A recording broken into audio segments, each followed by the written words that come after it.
Quest'anno Sicilia in Premier, organizzata da Assovini, si svolge al Donna Fugate Resort di Ragusa.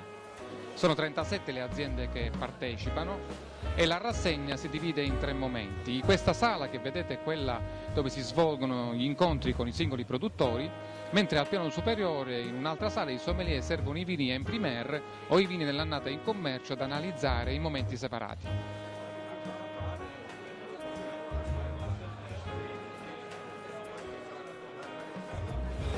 In 30 anni abbiamo fatto un percorso di ricerca e di evoluzione di quelle che sono le metodologie di vinificazione dei principali vitigni del Ragusano.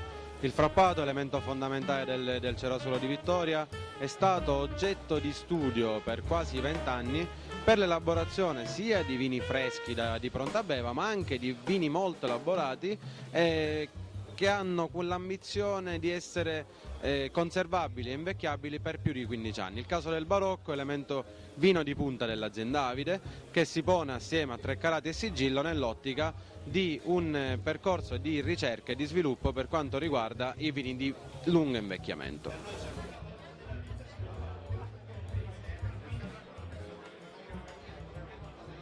L'SP68 nasce nel 2008, essendo anche questo un blend di uve del nostro territorio. L'idea di questo vino è stata una mia esigenza nel voler, come dire, chiudere un cerchio.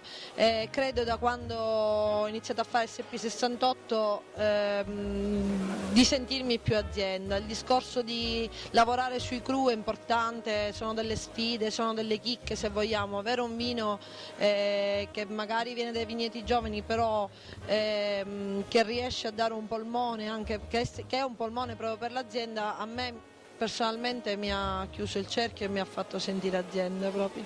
È sempre novità, l'azienda è in continua evoluzione. Quest'anno ci siamo presentati con la linea Terre di Giumara, che è la nostra azienda agricola completamente rinnovata. L'Inzoli e il Grecanico e il nostro Nero d'Avola li abbiamo messi con un'etichetta più interessante, in una bottiglia più interessante, che rendesse giustizia a un prodotto tipico della nostra terra. Oltre ai nostri vitigni, all'Inzoli, al Grecanico, al Nero d'Avola, che hanno avuto il giusto apprezzamento e il giusto riconoscimento, non potevamo dimenticarci del nostro cavallo di battaglia, che è il Catarratto Isula, una bottiglia bordolese troncoconica, e la nuova veste del nostro Catarratto, che vuole raggiungere quello che rappresentano i vini, le selezioni, i vini di riferimento della Caruso e Minini.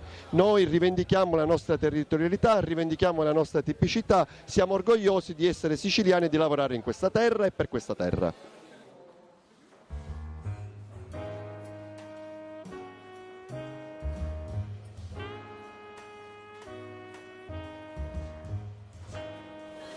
Quest'anno, approfittando di Sicilia in Premier, abbiamo voluto presentare il restyling delle nostre etichette e quindi un'evoluzione, se così vogliamo chiamarla, sia dei cru aziendali, quindi dell'Ermosa e del Rosso delle Rose, che hanno cambiato anche la forma della bottiglia e le etichette, appunto. Quindi dei colori sempre molto eleganti per quelli che per noi sono i vini sicuramente più rappresentativi dell'azienda, quindi il bianco e il nero per lo Chardonnay, per l'Ermosa e per il Rosso delle Rose. Colori accesi, come quello che vogliamo comunicare, come quelli che sono i nostri vini, quindi solari, pieni di vita, per la linea del Giglio. Quindi l'Insolia Grillo, il Nero d'Avola e il Syrah hanno dei colori assolutamente siciliani, ecco, il giallo, il rosso e l'arancione.